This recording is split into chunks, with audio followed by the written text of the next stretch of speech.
हाल ही में ही रिलीज हुई एक बहुत ही बेहतरीन और सच्ची घटना पर आधारित इंडोनेशियन हॉरर मूवी को ये मूवी वाकई में अंडररेटेड है और काफी बेहतरीन है। इसके अंदर जो ग्रूसम सीन्स हैं वो बहुत ही भयानक हैं। इस मूवी का नाम है सुमाला। उम्मीद करता हूँ कि आपको जरूर पसंद आएगी और मैंने हाल ही में ही नाइट ब्रिज फिल्म को एक्सप्लेन किया है। अगर आपने उसे नहीं देखा है तो जल्दी से देख लीजिए, उसका लिंक आपको नीचे डिस्क्रिप्शन पिन कमेंट में मिलेगा। तो चलिए अब बिना किसी देरी के चलते हैं सीधा वीडियो की तरफ। तो कहानी की शुरुआत 1976 यानी कि 1976 में सैमरैंग गांव के जारोगंग मार्केट से होती है, जहां पर हम कुछ बच्चों को भूस से बॉल बनाकर फील्ड्स में खेलने जाते हुए देखते हैं। तभी अब्दी नाम के एक लड़के के पिता बाहर आकर उससे शाम से पहले वापस आने के लिए कहते हैं, जिस पर वो भी मान गया था। जिसके बाद वो शाम तक लगातार अपने दोस्तों के साथ फील्ड्स में खेलता रहता है। लेकिन शाम होने पर उसके साथ के सभी बच्चे घर की तरफ चले गए थे। जल्दी ही अंधेरा भी होने वाला था, लेकिन अब्दी और उसका फ्रेंड जो त्रिस होता है उनका और खेलने का मन होता है। खेलते हुए अब उनकी बॉल फसल के बीचों बीच चली जाती है। अब्दी तब त्रिस से कहता है कि वो बॉल को कल ले लेंगे, मगर त्रिस अभी ही बॉल को लेना चाहता था, इसलिए वो अब्दी को लेकर फसलों के बीचों बीच चला जाता है। उन्हें बॉल ढूंढते हुए रात हो गई थी, लेकिन उनको बॉल नहीं मिलती। अब्दी एक बार फिर से उससे कहता है कि उन्हें वापस चलना चाहिए, लेकिन त्रिस बॉल के बिना नहीं जाना चाहता था। तभी उनको ऐसा लगता है कि जैसे फसलों के बीच में कोई हो, और जब वो उस तरफ जाते हैं तो वहाँ पर एक डीमन जैसी बच्ची त्रिस के बॉल को लेकर खड़ी हुई थी। उसको देखने के बावजूद भी त्रिस को अपनी बॉल की पड़ी होती है और वो उस लड़की के पास जाने लगता है। ऐसा लग रहा था जैसे उस लड़की ने उसे हिप्नोटाइज सा कर लिया हो। फिर जब अब्दी उसके पीछे जाता है तो वो देखता है कि उस लड़की ने एक पत्थर से त्रिस के सर पर वार कर कर उसे मार दिया था, जिसको देखकर अब्दी जल्दी ही भागकर गाँव वालों को बुलाकर लाता है। अब शॉकिंगली उस जगह पर त्रिस की बॉडी नहीं थी, लेकिन वहाँ ढेर सारा खून पड़ा हुआ था। तभी कुछ गाँव वालों को रिवर के पास कुछ दिखाई देता है, और अब जब वो सभी लोग वहां पर जाते हैं तो उन्हें नदी के पत्थर के ऊपर त्रिस की सड़ी हुई लाश मिलती है, जिसको देखकर सबके पूरी तरह से होश उड़ गए थे। अब अगले दिन त्रिस के पिता को ये लग रहा होता है कि अब्दी उस लड़की के बारे में कहानी बना रहा है, जबकि उसने खुद ही त्रिस को मार दिया होगा, क्योंकि आखिरी टाइम वही उसके साथ था। इसलिए वो अब्दी को सजा देना चाहता था। पर तब अब्दी के पिता उसे गाँव वालों के सामने बचाते हैं, लेकिन इतने में ही वहाँ पर मिस्टर शाब्दो आ जाते हैं, जिनको अब्दी की बातों पर पूरी तरह से भरोसा था। वो बताते हैं कि त्रिस को असल में सुमाला ने मारा होगा, और इसका मतलब ये है कि अभी भी वो गांव के अंदर मौजूद है। और तभी मिस्टर शाब्दो की बात सुनकर सभी हैरान रह गए थे। अब मिस्टर शाब्दो सुमाला की कहानी बताना शुरू करते हैं। ये बात उस समय से 29 साल पहले यानी कि सन 1947 की है। अब उस समय में हम सैमरंग गांव के सबसे अमीर आदमी सोजीमान और उसके अंकल को देखते हैं। अब सोजीमान की बीवी का नाम लफ्तरी होता है। उनकी शादी को 11 साल बीत गए थे, लेकिन उनकी कोई संतान नहीं होती। इसलिए सोजीमान के अंकल चाहते थे कि वो उसकी जमीन को फैक्ट्री बनाने के लिए बेच दें, जिससे कि उनको अच्छा खासा मुनाफा होगा। उन्होंने अपनी जमीन को भी बेच दिया था। सोजीमान लेकिन इसके लिए मना कर देता है, क्योंकि वो अपनी जमीन को बेचना नहीं चाहता था। उसके खानदान की वो निशानी थी। पर तब उसके अंकल उसको धमकाते हैं, ये कहते हुए कि ये जमीन जो है वो हंगसंग कारा परिवार की है और उनका भी इस जमीन पर हक है। और क्योंकि सोजीमान की खुद की कोई भी संतान नहीं थी, इसलिए जल्दी ही वो उस जमीन को अपने अंडर में करने वाले थे। अब सोजीमान को ये सुनकर बिल्कुल अच्छा नहीं लगता, और जब वो अकेले में अपनी बीवी लस्त्री से बात करता है तो वो उससे साफ साफ कह देता है कि अगर वो 1 साल के अंदर अंदर उसे कोई बच्चा नहीं दे पाई तो वो दूसरी शादी कर लेगा। लस्त्री इस बात से काफी ज्यादा परेशान हो जाती है और रोने के लिए बाहर चली जाती है, जहाँ पर उनके घर के बाहर मौजूद एक शेड में दो वर्कर्स बात कर रहे थे, जिनकी बातों से लस्त्री को ग्रैंड माँ तुकीना के बारे में पता चलता है, जो कि किसी भी लेडी को प्रेग्नेंट करवा सकती थी। उनके टोटके नुस्खे काफी खतरनाक थे। अब उनके बारे में जानने के बाद लस्त्री तुकीना के पास जाने का डिसाइड करती है और अपने ही घर में काम करने वाली एक लेडी आंट सम के साथ तुकीना के घर की तरफ जाने लगती है। तुकीना के घर जाने के लिए नदी को क्रॉस करना पड़ता था, जिसको यान्तो नाम का एक आदमी ही क्रॉस करवाया करता था, और अभी वो लस्त्री और आंट सम को भी वो रिवर क्रॉस करवा कर तुकीना के घर पर छोड़ देता है। तुकीना के घर के अंदर लस्त्री अकेले ही गई थी। तब तुकीना उसको साफ बता देती है कि उसकी शक्तियाँ अलग हैं। वो काले जादू का इस्तेमाल करती है, जो कि उसको डेविल से ही मिलती हैं। तुकीना उसको प्रेग्नेंट तो करवा सकती थी, लेकिन इससे लस्त्री डेविल के साथ एक शर्त से बंध जाती। उसको ट्विंस लड़कियां पैदा होंगी, जिसके अंदर एक तो इंसान की बेटी होगी जो कि सुंदर और काइंड होगी, लेकिन दूसरी डेविल की बेटी होगी जो कि बदसूरत और खतरनाक होगी। लस्त्री के सामने शर्त यही थी कि उसे उन दोनों बच्चों को 10 साल होने तक उन्हें बहुत अच्छे से और प्यार से पालना होगा, जिसके बाद उनके 10 साल का होते ही डेविल अपने बच्चे को ले जाएगा और लस्त्री अपनी बेटी के साथ अच्छे से रह सकती है, जो कि इंसान रहेगी। लेकिन एक चेतावनी ये थी कि लस्त्री डेविल के बच्चे को कोई भी नुकसान पहुंचाती है तो लस्त्री के पूरे खानदान के लिए सही नहीं होगा और उनके घर में अभी की तरह ही कुछ भी नहीं बचेगा। लस्त्री इस बात से डर तो गई थी, पर क्योंकि उसके पास कोई भी रास्ता नहीं होता, इसलिए वो डेविल के के साथ डील करने के लिए मान जाती है। तब तुकीना एक रिचुअल करती है जिसके अंदर वो किसी के खून में कुछ चीजें मिलाकर लस्त्री को पिलाती है। साथ ही साथ वो कुछ चैंटिंग्स भी कर रही थी, जिसके साथ ही अचानक से लस्त्री का शरीर अकड़ने लगता है और उसका जो पेट होता है वो भी कुछ पल के लिए फूल गया था। अब तुकीना का रिचुअल इससे पूरा हो जाता है और वो लस्त्री को बताती है कि वो अब 2 महीने बाद प्रेग्नेंट हो जाएगी और लस्त्री इससे काफी खुश होती है। अब 2 महीने बीत जाते हैं जहाँ पर हम जानते हैं कि लस्त्री वाकई में प्रेग्नेंट हो गई थी, जिसके बारे में जानकर सोजीमान काफी खुश होता है। वो तुरंत ही गाँव वालों को इसके बारे में बता देने के लिए कहता है और गाँव के अंदर पहले ये काफी चीज फेमस हुआ करती थी, जो की बहुत ज्यादा अमीर लोग हुआ करते, वो पूरे गाँव के अंदर इस चीज को खुशी के तौर पर सुनवा दिया करते थे कि उनकी संतान आने वाली है। खैर अब वो लास्त्री के साथ अपने बच्चों का नाम सोचने लगता है और उसने एक बच्ची का नाम सुमाला और दूसरी बच्ची का नाम कुमाला सोचा था, क्योंकि जैसा कि यहाँ पर बताया गया था कि उसे ट्विंस होने वाले थे। जिसके बाद हम सीधे लास्त्री की बेदिंग सेरेमनी को देख पाते हैं और अब वो दिन आ जाता है जब लास्त्री की डिलीवरी होनी थी। तब उसे अपने रूम के सोफे के ऊपर डेविल भी बैठा हुआ दिखाई देता है। अब पहली बच्ची के पैदा होने पर वो बच्ची एकदम शांत थी, जिसको देखकर सबको लग रहा था कि वो खत्म हो चुकी है, लेकिन इस बारे में वो अभी लास्त्री को ना बताकर उसे और पुश करने के लिए कहती है। जिसके बाद एक और बच्ची पैदा होती है जो कि दिखने में काफी डरावनी थी और डिफॉर्म भी लग रही थी। उसके रोने की आवाज सुनकर सोजेमान अंदर आता है और सबसे पहले तो वो अपनी मृत बच्ची को देखता है, जिसको देखकर वो काफी परेशान हो गया था। पर अब जब वो अपनी जिंदा बच्चे के पास जाता है तो उसको देखकर वो और ज्यादा गुस्से में आ गया था, क्योंकि वो दूसरी बच्ची डिफॉर्म पैदा हुई थी, यानी कि वो डेविल की बच्ची थी। ये देखकर वो तुरंत ही बाहर से एक बड़ा सा डैगर लेकर आता है और उस डिफॉर्म्ड बच्ची को जान से मारने लगता है। लास्त्री उसको रोकने की भी कोशिश करती है, क्योंकि वो जानती थी कि उसने डेविल के साथ डील करी थी, लेकिन सोजेमान को डेविल की डील के बारे में कुछ पता ही नहीं था और वो उसे जान से मार डालता है।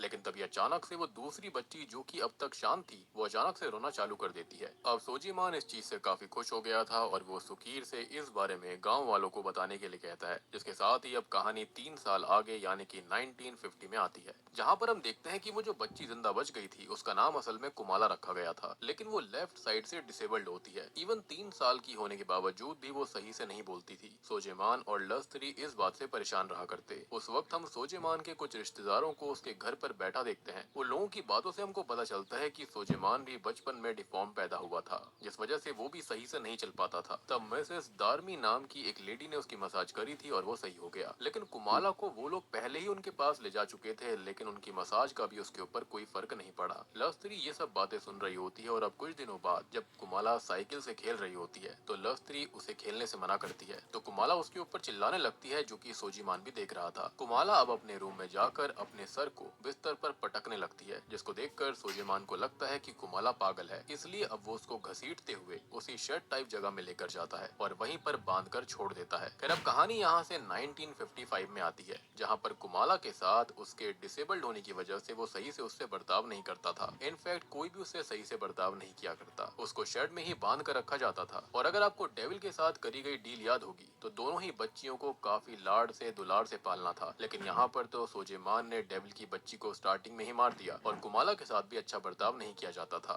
एंड आई बिलीव कि कुमाला का एक साइड डिसेबल्ड होना डेविल का ही कोई कर्ज होगा। लेकिन अब एक दिन कुमाला जैसे तैसे वहाँ से निकलकर मार्केट चली जाती है, जहाँ पर कुछ बच्चे एक बॉल के साथ खेल रहे थे, जो कि जैसे ही कुमाला को देखते हैं तो वो उसकी डिसेबिलिटी का मजाक बनाने लगते हैं और उसको काफी ज्यादा मारते भी हैं। अब सोजीमान और लस्त्री ये सब दूर से देख रहे थे, लेकिन वो उसकी हेल्प नहीं करते, जो कि मेरे ख्याल से काफी गलत था। और कुमाला बस खड़े खड़े रोती रहती है। तो गुस्से में सोजीमान उसको पकड़कर वापस शेड में लाता है और सुकीर से अपने हंटर को मंगवाता है। असल में सोजीमान ने कुमाला को बाहर जाने के लिए काफी बार मना किया था, लेकिन कुमाला आज भी मार्केट में चली गई। अब आंटी सम, जो कि सच में कुमाला से काफी प्यार करती थी, वो सोजीमान से बहुत मिन्नत करती है कि वो उसको ना मारे। लस्त्री भी सोजीमान को रोकने की कोशिश कर रही थी, लेकिन वो किसी की नहीं सुनता और वो कुमाला को हंटर से बहुत बुरी तरह से मारता है। फिर बाद में जब आंट सम उसके दवाई लगा रही होती है तो कुमाला बस रोए जा रही थी। उस बेचारी को तो समझ में नहीं आ रहा होता कि उसने गलत किया क्या। तब उसको शांत करवाने के लिए सम उसको पियानो बजाने के लिए कहती है और उसको एक डॉल भी देती है, जो कि उन्होंने कुमाला के लिए खुद बनाई थी। यानी कि आज कुमाला का 8वां बर्थडे होता है। कुमाला भी उस डॉल को देखकर काफी ज्यादा खुश हुई थी। अब आगे रात में जब वो डॉल को लेकर सो रही होती है तब कुमाला को उसके रूम की अलमीरा से किसी की आवाज आती है, जो कि कोई और नहीं बल्कि उसकी दूसरी बहन सुमाला की स्पिरिट थी। वो कुमाला को बताती है कि वो उसकी ट्विन सिस्टर है, जिसके पैदा होते ही उसके पेरेंट्स ने उसको जान से मार दिया। जबकि ये चीज सोजेमान ने करी थी और इसका रीजन वो बताती है कि वो सुंदर नहीं थी जिसके चलते ऐसा करा गया। अब कुमाला शुरुआत में तो सुमाला की स्पिरिट से डर रही होती है, लेकिन तब सुमाला उससे सही से बात करती है और उससे वादा करती है कि वो उसको नुकसान नहीं पहुंचाएगी, उल्टा उसे बचाएगी क्योंकि वो उसकी बहन है। और इतना कहकर उसने कुमाला को गले लगा लिया था। कुमाला को भी इससे काफी अच्छा लगता है, लेकिन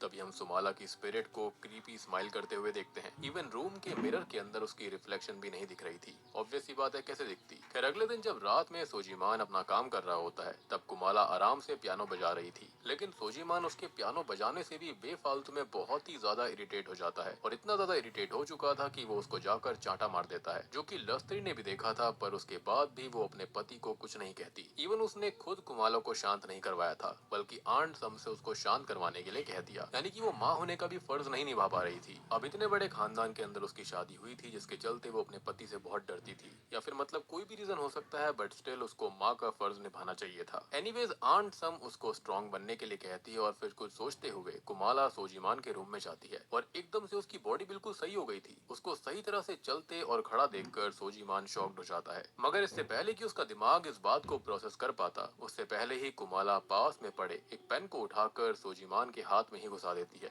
जो कि असल में किसी और ने नहीं बल्कि सुमाला की स्पिरिट ने कुमाला से करवाया। बेसिकली वो अपने पिता को कुमाला को मारने की सजा दे रही थी। तब सोजीमान कुमाला को इस बात की सजा देने के लिए उसको खेतों में क्रॉस बनाकर धूप में लटकवा देता है। कुमाला तब अपनी माँ लस्त्री से भी हेल्प मांगती है, लेकिन वो कुछ नहीं कहती, बस वहाँ से चली जाती है, जिससे कि कुमाला को काफी गुस्सा आ जाता है। और अब जब रात में लस्त्री, कुमाला और सोजीमान खाना खा रहे होते हैं तो अचानक से ही कुमाला जो होती है उसको उसकी बहन ने पजेस कर लिया था। अब कुमाला तभी पजेस्ड होकर अपनी अंडरगारमेंट को उतारती है और डाइनिंग टेबल पर चढ़कर क्रीपी वे में हंसते हुए वहीं पर पी कर देती है, जिससे कि सोजीमान का तो दिमाग हिल गया था। वो तब सुकीर से कुमाला को बांधने के लिए कहता है, पर कुमाला जो होती है वो तभी सुकीर पे हमला कर देती है और सब उसको रोकने की कोशिश कर रहे थे। तभी लास्त्री की नजर जो होती है वो कुमाला की मिरर रिफ्लेक्शन पर पड़ती है, जिसके अंदर उसने सुमाला को देख लिया था, जिसको देखकर तो उसके होश उड़ जाते हैं। बाद में वो भागती हुई बाहर चली जाती है और जब लास्त्री और सम बाहर जाती हैं तो देखते हैं कि कुमाला बाहर मुर्गियों को मारकर कच्चा चबा रही थी। खैर अब अगले दिन जब कुमाला थोड़ा सा होश में आती है तो आंट सम उससे प्यार से बात करते हुए पूछने की कोशिश करती है कि वो ऐसी अजीब हरकतें क्यों कर रही है, जिस पर कुमाला उनको सारा सच बताती है कि वो ये नहीं कर रही, ये सब असल में सुमाला की स्पिरिट कर रही है जो कि उनके साथ मौजूद है। और लास्त्री जो होती है उसने बाहर से ये सारी बातें सुन ली थी और उसको समझ आ चुका था कि उसने डील को तोड़कर बहुत बड़ी गलती करी है। वो बस अब अपनी बर्बादी से बचना चाहती थी,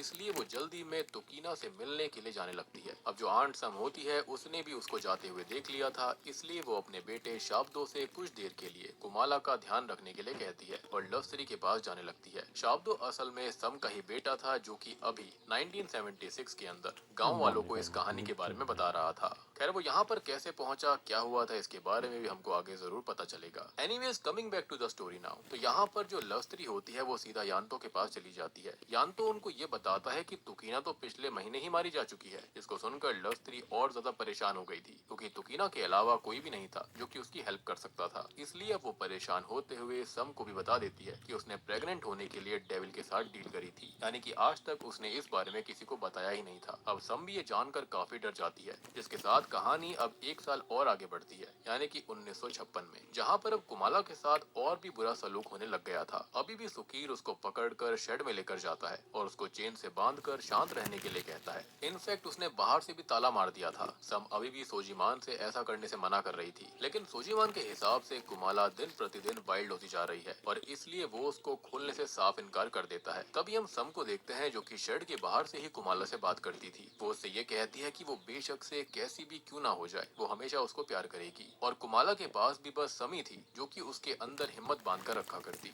अब अगले दिन कुमाला अपने रूम में बैठी होती है तो नीचे गाँव के वही बच्चे आते हैं जो कि पहले कुमाला को मार्केट में परेशान कर रहे थे और वो अभी भी उसको बॉल से खेलने के बहाने नीचे बुलाते हैं। और जोनो नाम का एक बच्चा उसको हैंडीकैप कहकर चिढ़ाने लगता है और इस बार भी वो उसको काफी ज्यादा परेशान करते हुए मार रहे थे और उन्होंने उसके फेस पर पॉट की मिट्टी भी लगा दी थी। सम ये देखते ही उन बच्चों को भगाने के लिए आती है, पर जाते जाते जोनो जो होता है वो बॉल से कुमाला के सर पर मार कर जाता है। अब कुमाला तब रो रही होती है और तभी उसकी नजर अपने माता पिता पर पड़ती है, जो कि ये सब होते हुए बस देख रहे थे और उन्होंने अभी भी उसकी हेल्प करने की कोशिश नहीं करी, जिससे कि अब कुमाला को उनसे नफरत सी होनी चालू हो गई थी। खैर रात में कुमाला को आज भी शेड में ही बांधा गया था। अब डिनर करते हुए हुए लवस्त्री को लगता है कि जैसे शेड में कोई गड़बड़ है, लेकिन सोजीमान इस बात को उसका वहम बताकर उसे वहाँ पर नहीं जाने देता। पर वहाँ पर हम कुमाला को देखते हैं जिसने खुद को आजाद कर लिया था और वो एकदम नॉर्मली चल रही होती है, मतलब कि उसकी बहन ने उसे पजेस कर लिया था। अब वो पास में रखे एक संदूक से एक डैगर निकालती है और बाहर चली जाती है। तब हम सुप्री को देखते हैं जो कि उन बच्चों में से ही एक था जिन्होंने कुमाला को मारा था। वो सोजीमान के घर के पास वाले कुएं से पानी लेने आया था। तभी उसको झाड़ियों में से किसी की आवाज आने लगती है और झाड़ियों में से उसके सामने कुमाला आती है जिसके पीछे सुमाला भी खड़ी हुई थी, यानी कि उसकी स्पिरिट। उसको इस तरह से देखकर सुप्री काफी डर गया था, लेकिन वो वहाँ से भाग पाता उससे पहले ही कुमाला उसको पकड़कर उसकी पीठ को खंजर से बुरी तरह चीर देती है और बाद में उसके सर पर उस डैगर से वार करती है। अब आगे हम सुक्रो और कार्यो को भी देख पाते हैं जो कि उन्हीं बच्चों में से एक थे जो कि उसको तंग करा करते। उनके पास भी कुमाला जाकर पहले तो उनको बहुत हॉन्ट करती है और बाद में उन्हें भी बेरहमी के साथ मार डालती है। अब अगली सुबह सारे गांव वाले गांव में से गायब हुए बच्चों को ढूंढने की कोशिश कर रहे होते हैं, लेकिन किसी को ना तो कोई बच्चा मिलता है ना ही उनकी लाश, और इसलिए वो अगले दिन दूसरे गांव में जाकर देखने का डिसाइड करते हैं। और तब तक के लिए सभी बच्चों को सूरज ढलने के बाद घर से निकलने से मना कर दिया गया था। अब इस बारे में जोनो और उसके बाकी साथी भी बात कर रहे होते हैं। उन्हें लग रहा था कि शायद सुक्रो, कार्यो और सुप्री प्रैंक कर रहे हैं, इसलिए वो 3 दिन से बस बॉल लेकर गायब हैं। उस समय वो लोग एक घर में अकेले ही बैठे हुए थे। तभी घर के बाहर कुमाला एक बॉल लेकर आती है और उसे दरवाजे के पास छोड़ देती है उन्हें मॉक करने के लिए। अब जोनो और बाकी सब उसको फिर से परेशान करना चाहते थे, लेकिन जब वो बाहर जाकर उसको परेशान करने के बारे में सोचते हैं तब एक बच्चा उसके हाथ में उसी डैगर को नोटिस करता है, लेकिन कोई उस बारे में ज्यादा नहीं सोचता और वो लोग कुमाला की तरफ बढ़ने लगते हैं। लेकिन हम जानते हैं कि कुमाला पजल्ड हालत में पहले से ही उन लोगों से रिवेंज लेने के लिए तैयार थी। अब वो गुस्से में आकर उनके ऊपर हमला कर देती है और एक एक करके सभी बच्चों को बहुत ही बेरहमी के साथ मार डालती है। फिर अगले दिन जब गांव में सब बाकी बच्चों को भी ढूंढ रहे होते हैं तब सबसे पहले तो उन्हें सुक्रो और कार्यो की लाश पत्तों के बीच में मिलती है, जिसके पास कुमाला की वही डॉल पड़ी हुई थी जो कि उसको आंट सम ने बना कर दी थी। वहीं सम भी आज जब कुएं से पानी निकाल रही होती है तो वो पानी के अंदर खून को देखकर डर जाती है। फिर जब सुकीर वहाँ पर आकर चेक करता है तो उन्हें भी वहाँ पर सुप्री की लाश मिल गई थी, जिसको देखकर सोजीमान बहुत ही ज्यादा शॉक्ड रह जाता है। वहीं गांव वालों को बाकी बच्चों की लाश खेतों में मौजूद एक डंडे के पास मिलती है जिसके चारों तरफ 4 बच्चों की लाश थी और उनकी मुंडी को एक के ऊपर एक करके उस डंडे में मोतियों की तरह पिराया गया था। सभी गांव वाले इस खौफनाक मंजर को बिल्कुल सहम चुके थे, पर क्योंकि उन्हें बच्चों की लाश के पास कुमाला की डॉल मिली थी इसलिए उनको लगता है कि ये सब असल में सोजीमान ने करा है। वो इस बारे में बात करने के लिए उसके घर भी जाते हैं, लेकिन सोजीमान अमीर आदमी था। वो उनको समझाते हुए उनसे पहले सबूत मांगता है। अब सोजीमान के साथ साथ गाँव वालों को कुमाला के ऊपर भी शक होता है, लेकिन वो कुछ भी नहीं कर सकती थी, इसलिए सब अपने घर वापस लौट जाते हैं। अब उनके जाने के बाद में सोजीमान को भी समझ में नहीं आ रहा होता कि ये सब कुमाला ने करा है या फिर नहीं, क्योंकि उसने उसको बहुत ही कम चलते हुए देखा है। लेकिन एक पल को उसके माइंड में आ भी रहा होता है कि वो कभी कभी चलती है, जिसके चलते शायद वो ऐसा कर भी सकती है। अब उसके दिमाग में एक बात और आती है कि अगर कुमाला ने ये करा भी है तो वो शेड से बाहर कैसे निकली। अब सोजीमान के मन में ये बात चली रही होती है और वो इस बारे में लवस्त्री से बात करते हुए शेड में जाता है, जहाँ पर जाने पर उन्हें वहाँ की दीवार में एक बड़ा सा छेद मिलता है जिसको बोरियों से ढका गया था, विच मीन्स की कुमाला रात में उसी छेद से बाहर जाया करती थी। और अब सोजीमान को भी भरोसा हो गया था कि गाँव में जितने भी बच्चे मारे गए हैं उन सबको कुमाला ने ही मारा है। पर तब लवस्त्री उसको बता देती है कि ये सब असल में कुमाला ने नहीं किया बल्कि सुमाला की स्पिरिट ने करा है, और लवस्त्री ने भी उसको अपनी आंखों से देखा था। अब सोजीमान तो ये सब सुनकर बिल्कुल दंग रह जाता है। सबसे पहले उसके सामने तो वही विजन आता है जब उसने सुमाला को पैदा होते ही जान से मार दिया था, और अब वो इस बारे में बात करने के लिए कुमाला के पास जाता है। पहले तो वो उसको कुछ नहीं बताती, पर जब सोजीमान उससे वादा करता है कि वो उसको कुछ नहीं करेगा तो कुमाला उसको बता देती है कि हाँ ये सब सच है और ये सब सुमाला की स्पिरिट ने ही उसको पजस करवा के किया।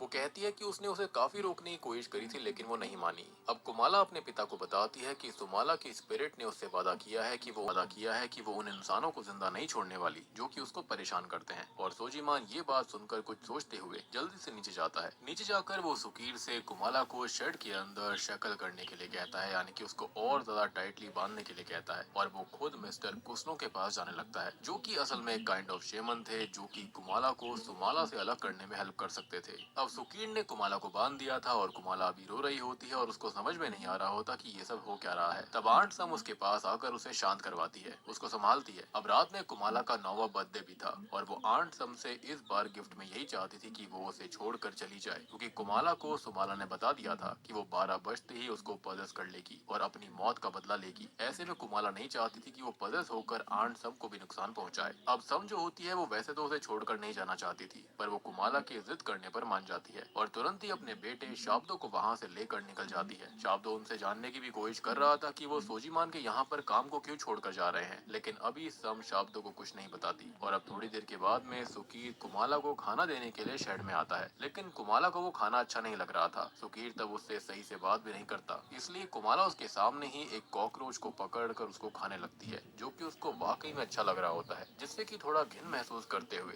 सुकीर वहाँ से चला जाता है। वहीं सोजीमान भी अब कुसनो के पास पहुँच गया था, जिसको वो सारी बात बताता है और कुसनो अपने पास में ही पड़े हुए पॉट के ऊपर कुछ चैंटिंग्स करता है और उस पॉट में तुकीना के द्वारा करे गए रिचुअल के बारे में पता चल जाता है। साथ ही साथ उसे डेविल के साथ करी गई डील के बारे में जानकारी मिल गई थी। और जब सोजीमान उससे अब कुमाला को बचाने और सब कुछ सही करने के बारे में पूछता है तो कुसनो की आंखें अचानक सफेद हो जाती हैं। वो बताता है कि डेविल अपने बच्चे के मारे जाने की वजह से काफी ज्यादा गुस्से में है, यानी कि सुमाला की मौत की वजह से, और आज रात में सुमाला हमेशा के लिए कुमाला को अपने वश में कर लेगी। इसके बाद जैसे ही वो सही होता है वैसे ही वो सोजीमान को अपना एक डैगर देता है, जो कि सुमाला की शक्तियों को कम करने वाला था। जिसके बाद में सोजीमान को कुमाला को कमजोर करके उसे कुसनो के पास लेकर आना था और कुसनो उसके ऊपर रिचुअल परफॉर्म करता। पर वो सोजीमान को चेतावनी भी देता है कि अगर चीजें हाथ से निकलने वाली हो तो उसको उसी डैगर को सुमाला यानी कि कुमाला के दिल में मारकर उसे खत्म करना पड़ेगा, क्योंकि वो लोग ऐसे ही डेविल के बच्चे को लिविंग लोगों की दुनिया में नहीं छोड़ सकते, उसे दोनों को ही खत्म करना होगा। सोजीमान इस पर मान जाता है और डैगर लेकर अपने घर की तरफ जाने लगता है। वहीं सुकीर जब रात में सो रहा था तभी उसको कुमाला की आवाज आती है, जिसने खुद को फिर से आजाद कर लिया था। ऑब्वियस सी बात है, उसको पजेस कर लिया गया। वो सुकीर के घर के बाहर आकर रोने का नाटक करती है। जब सुकीर उसको पकड़ने की कोशिश करता है तो कुमाला उसके ऊपर एक डैगर से हमला करने की कोशिश करती है, जिससे शुरुआत में तो सुकीर बच जाता है, लेकिन अब वो इतना ज्यादा डर गया था कि वो सोजीमान के घर में जाकर गेट को अंदर से बंद कर देता है। पर कुमाला अपने पास मौजूद डैगर से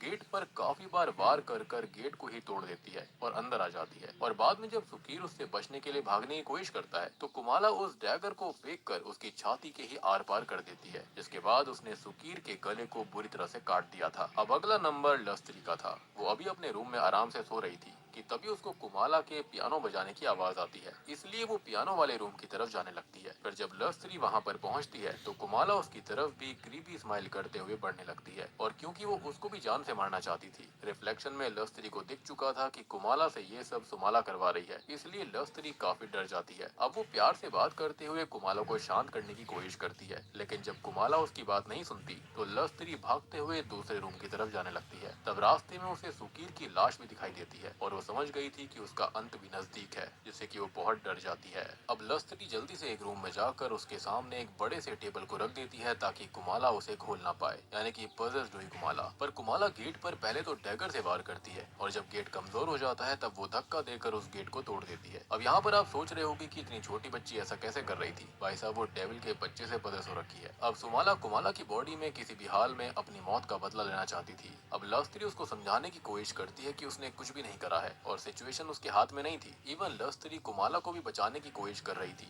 पर वो डर की वजह से सोजीमान से कुछ नहीं कह पाती थी। ये सब जानने के बाद भी सुमाला पर लस्त्री की बातों का कोई भी असर नहीं हो रहा था। उसका मानना था कि लस्त्री शांत रहकर बस खुद को बचाने की कोशिश कर रही थी, और ये कहते हुए वो लस्त्री के पैर पर बहुत बुरी तरह से स्टैप करती है और अब वो उसको जान से मारने वाली थी। अब लस्त्री कहीं ना कहीं समझ तो गई थी कि उसने कितना गलत करा है, और वो इस बात को भी जानती थी कि ये उसका आखिरी समय है, इसलिए वो सुमाला से आखिरी टाइम विश करती है कि वो लस्त्री को कुमाला से बात करने दे। सुमाला भी इस पर मान जाती है और बॉडी का कंट्रोल कुमाला को दे देती है। लस्त्री ने अब कुमाला से माफी मांगना चालू कर दिया था, क्योंकि वो एक अच्छी माँ नहीं बन पाई। कुमाला को भी लस्त्री की हालत देखकर अच्छा नहीं लग रहा होता। उसने तो लस्त्री को अपनी तरफ से माफ कर दिया था, लेकिन सुमाला अपनी माँ को माफ नहीं करती और कुमाला की बॉडी पर कंट्रोल लेकर पहले तो लस्त्री के हाथ काटने के बाद वो उसको स्टैब करके जान से मार डालती है। इसके थोड़ी देर के बाद में सोजीमान भी घर में पहुंच गया था। वो सीढ़ियों के नीचे पहले तो सुकीर की लाश को देखता है और ऊपर ऊपर जाने के बाद लश्करी की। अब लश्करी की मौत के बाद वो पूरी तरह से टूट चुका था, क्योंकि सुमाला को जान से मारना और कुमाला के साथ गलत व्यवहार करना वो सब उसकी गलती थी, और अब वो किसी भी हाल में उस गलती को सुधारना चाहता था। तभी वो रूम के अंदर रखी हुई रॉकिंग चेयर को देखता है, जहाँ पर कुमाला बैठी हुई थी, जिसको सुमाला झुला रही थी। जिसके बाद सुमाला कुमाला की बॉडी के अंदर जाकर सोजीमान की तरफ बढ़ने लगती है और उसे काफी बुरी तरह से घायल भी कर देती है। पर अभी जैसे जैसे सोजीमान घर से भागकर गांव में जाने में सफल हो गया था, जहां पर वो तुरंत ही इमरजेंसी वाले नगाड़े बजाता है और जल्दी से गांव वालों को बुलाकर सुकीर और लश्करी के मरने के बारे में बोलता है। ये बात सुनकर सभी गांव वाले काफी परेशान थे।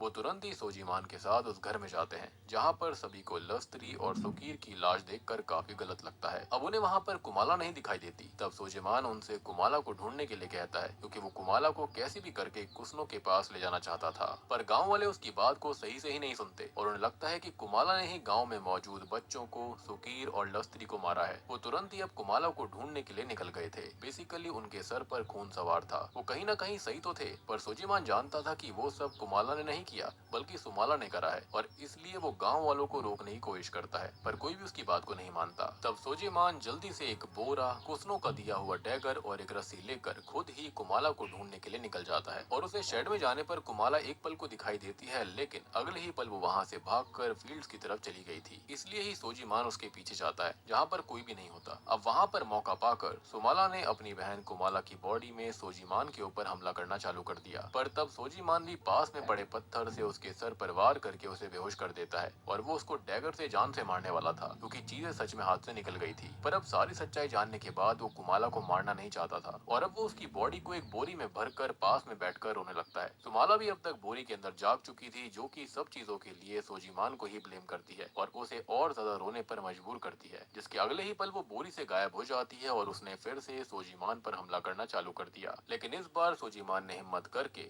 उसके ऊपर उस डैगर से हमला किया, जो कि उसे कुसनो ने दिया था। अब इससे होता यह है कि सुमाला की हालत खराब होने लगती है, लेकिन तभी हम देखते हैं कि सुमाला वापस से जिंदा हो जाती है और सोजीमान को बताती है कि जब से वो कुमाला की बॉडी में आई है, तब से कुमाला की बॉडी में काफी चेंजेस आए हैं, जैसे कि उसके दांत हटकर उसके फैंग्स आ चुके हैं और उसके बाल भी गायब हो गए हैं। इवन उसका दिल भी उल्टी साइड से हटकर राइट में शिफ्ट हो चुका है। मतलब कि सोजीमान ने गलत जगह पर हमला किया था और उसे सुमाला ने ट्रिक करा। अब सुमाला पहले तो डैगर से सोजीमान का पेट काट देती है, जिससे कि उसकी सारी अंतड़ियां बाहर आ गई थी, और बाद में वो 2 लकड़ी के पीसीस को उठाकर उन्हें सोजीमान की आंख में डाल देती है, जिससे कि मौके पर ही सोजीमान की मौत हो गई थी। फिर अगले दिन सभी गांव वालों को सोजीमान की बॉडी फील्ड में वैसे ही क्रॉस पर लटकी हुई मिलती है, जैसे कि सोजीमान कुमाला को सजा देने के लिए टांगा करता था। इवन कुमाला ने कुसनो को भी सजा देने के लिए उसको उसके ही डैगर से बुरी तरह से मार दिया, यानी कि डेविल चाइल्ड ने अपना बदला लिया। अब इसके साथ ही सीन वापस से प्रेजेंट टाइम में आता है, जहाँ पर शाब्दो अपनी कहानी को ये बताकर खत्म करता है कि तब से ही माना जाता है कि सुमाला यानी कि डेविल्स चाइल्ड उस गांव के अंदर है, और इसलिए किसी भी बच्चे को रात के समय में बाहर नहीं निकलने देना चाहिए। इसलिए शुरुआत के अंदर अब्दी और उसके दोस्तों को कहा गया था कि वो जल्दी वहाँ से आ जाए, रात का इंतजार ना करे। ये जानकर सभी गांव वाले अपने अपने घर से सुमाला के लिए ऑफरिंग रखते हैं, ताकि वो उनको नुकसान ना पहुंचाए। पर रात में हम देख पाते हैं कि त्रिस के पिता ने सच्चाई जानने के बावजूद भी ऑफरिंग को नहीं रखा था, क्योंकि अभी भी उसको यही लग रहा होता है कि त्रिस को सुमाला ने नहीं बल्कि अब्दी ने मारा है। पर अब जब वो रात में अपने घर के बाहर आता है, तो उसके सामने उसको सुमाला दिखाई देती है, जो कि एक आदमी की म्यूटिलेटेड बॉडी खा रही थी। जिसके साथ ही हमको एक नोट दिखाया जाता है कि ये कहानी सच्ची घटना पर आधारित है, और सेंट्रल हवा के पास में ही एक गांव सेमेरंग है, जहां पर आज भी सुमाला यानी कि डेविल्स चाइल्ड रहती है, जिसकी वजह से बच्चों को अंधेरा होने के बाद भी घर से बाहर निकलने नहीं दिया जाता। और बूम, इसी के साथ में सुमाला मूवी यहीं पर खत्म हो जाती है। तो दोस्तों, ये थी सुमाला फिल्म की डिटेल्ड एक्सप्लेनेशन, जो कि रियल स्टोरी पर आधारित है। उम्मीद करता हूँ कि आपको ये कहानी पसंद आई होगी। यहाँ पर समझाने जैसा कुछ भी नहीं है, सारी की सारी डिटेल्स मैंने आपको पहले ही बता दी हैं। लेकिन अगर आपका फिर भी कोई डाउट है तो आप कमेंट सेक्शन में पूछ सकते हो। तो उम्मीद करता हूँ कि वीडियो अच्छी लगी होगी। अच्छी लगी है तो वीडियो को लाइक कर दीजिए, चैनल के ऊपर नए हो तो सब्सक्राइब कर लीजिए, और जल्दी से नाइट बिच मूवी को देख लीजिए अगर आपने उसे नहीं देखा है। काफी